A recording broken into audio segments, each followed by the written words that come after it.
Final week of the regular season is here. Huge game between the Canyon Cougars and the Wagner Thunderbirds. The winner gets to host a playoff game. The T-Birds led after the first quarter thanks to a rushing score from Braden Prass here. Little face mask, but it still stands. Cougars trying to respond, and check out the tough catch by Ryder Hopper. He took a lick, but that would keep the drive alive, and it led to this play inside the 5 as Jackson Regan catches it in the flat, and he sneaks inside the pylon. Still tied at 7 in the fourth when Regan gets it done on the ground this time, and the Cougs go up and lead 14-7. Now with under 2 minutes left, the T-Birds had a chance to tie it up, but Tate Box, the linebacker, that name just sounds like a linebacking name, right? He picks off the pass, and that would wrap things up as Canyon wins this fist fight, and now they're just waiting to find out who they'll face in the first round.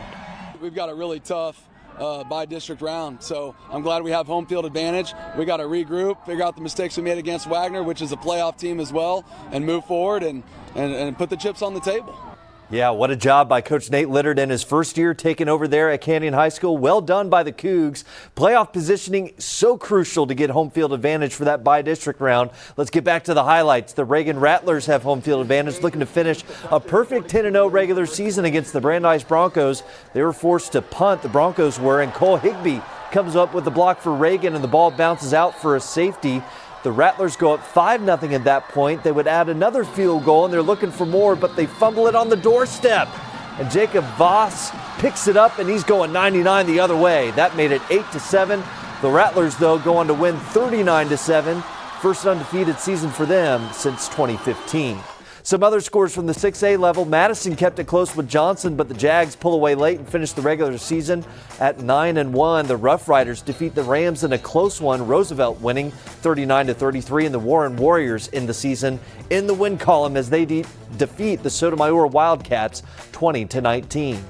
Well, the Veterans Memorial Patriots going for their 6th win of the season. The Patriots get some good pressure on the Cedar Creek quarterback, and Tavion Warren is there with the Oski.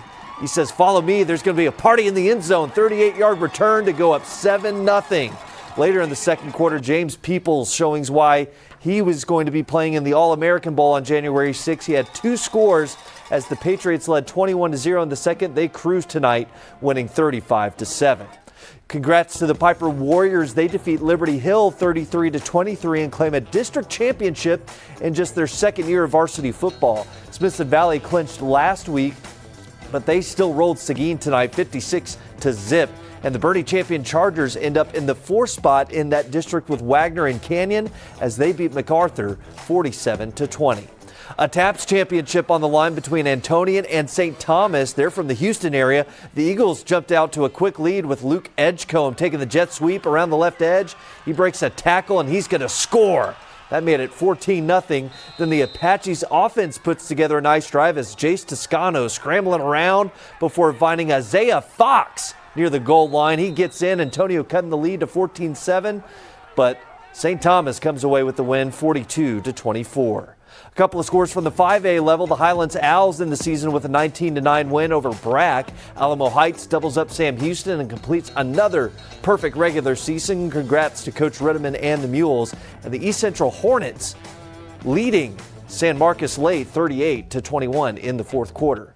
Well, one of the best rivalry games in San Antonio, the Fire and Armor Bowl, Southwest and Southwest Legacy. To the uninitiated, Charles Stimley gets the Dragons on the board first with a score out of the I formation. You don't see much of that anymore. Then later in the first, Tim Oleg going deep, and check out the adjustment by Azarian Voss. Great catch, and he's going to turn it into a 54-yard score, and the Dragons improve to 9-1 overall and take second place in District 13 5A Division I. The leaders, the Southside Cardinals, and man, they just keep on winning. They clinch a district championship with a 41-0 win tonight. Lockhart completes the comeback over Kerrville-Tivy 31-30. And the Bernie Greyhounds cruise past Fredericksburg, shutting out the Battling Billies 47-0. Somerset shuts out Uvalde 31-0. The Memorial Minutemen end the season with a 20-6 win over Kennedy. And the Davenport Wolves are playoff bound as they handle Marble Falls 28-7. Stick with us. We have more post-game reaction from our Game of the Week, plus more Week 11 scores when the Friday Night Fever rolls on. Free Sports Desk.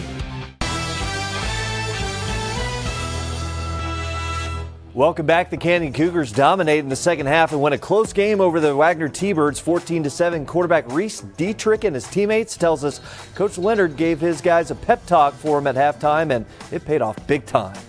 He said that we just needed to execute and we just needed to get it going, and that really fired us up. And we knew that there was more on the line than just playing a game. One more for our seniors, one more at home. We want to make a deep playoff run, so this was how we had to do it. If we put it together, we can play with anybody in 5A. No doubt. All right, more scores now. Jordanton wins tonight 35-6, and they go undefeated in the regular season.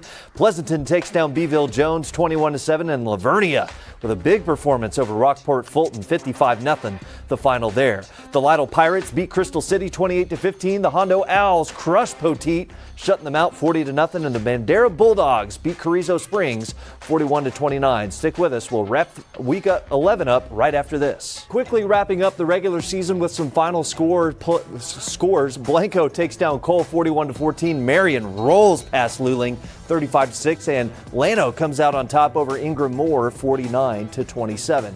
The Central Catholic Buttons fall tonight 41-7 to St. Pius X. And how about the Holy Cross Knights? They're rolling into the playoffs as they crush Bernie Geneva 74-7, and YMLA comes out on top over Pearsall 29-22. And the action doesn't stop. We have even more Week 11 action tomorrow. Burbank takes on Lanier over there at the old rock pile. Holmes and O'Connor face off to wrap up the regular season.